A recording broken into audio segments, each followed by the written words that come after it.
Troubadours wrote in Occitan language. This is a Romance language. As you know, Romance languages come from Latin, derived from Latin, as Italian, Spanish, Portuguese, and so on. They wrote in this language, Occitan. And they emerged from the southern of France, yeah, in 11th century. Okay. There were two schools of troubadour poetry. One of them it was called Troubadours. This school it was characterized by that it was more complex to understand, hard to understand. It was a kind of poetry oriented to a select group of people. Yeah, and for that reason it wasn't popular. Yeah. And I'm going to show you one of the most important troubadours who wrote under this style called troubadours was Marcabru.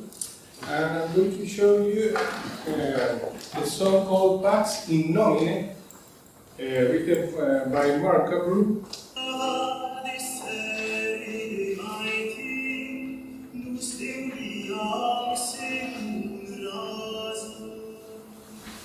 Okay, a little bit. Have you heard something similar before? No? Yeah.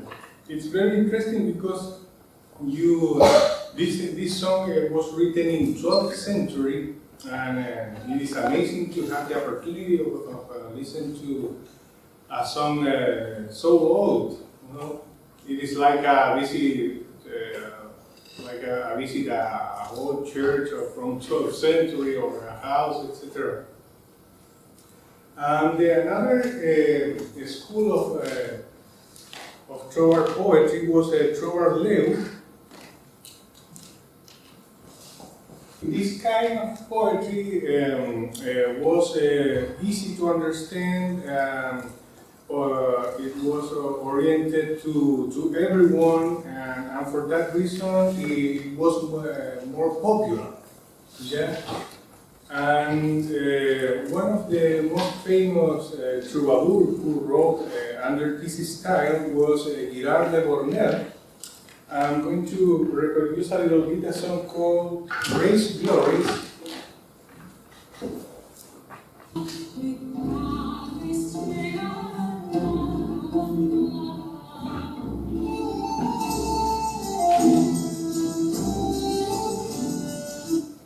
Okay.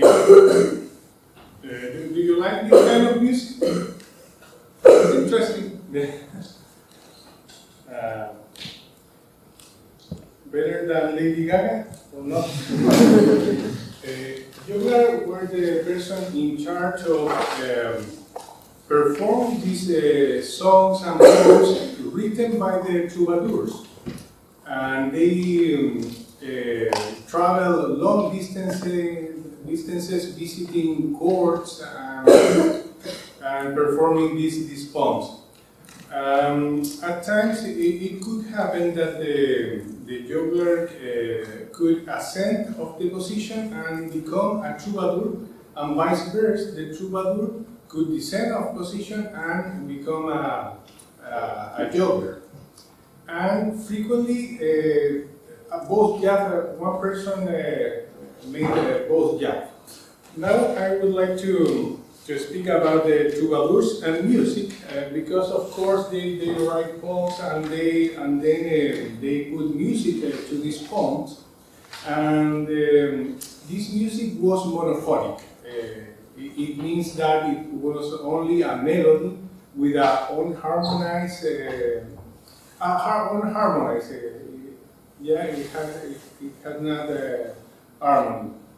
And It was accompanied by wind instruments, stringed instruments like a lute, yeah, and the accompaniment was in unison. I mean, do you know what does it mean, unison? No? Both instruments, voice and, for example, lute, make the same melody. Yeah. There were women troubadours too. Yeah, and they were called trovadores. And the most famous trovadores was called Beatrice, the Countess of D. Yeah, Beatrice, we conserve currently only 5 works composed by her. One and there are the only song written by a trovador that we conserve currently. It was written by Beatrice, the Countess of D. The song is called a chantar, and I'm going to reproduce it. This is amazing because it was written in 12th century. And it is the only song we conserve currently written by a trovador.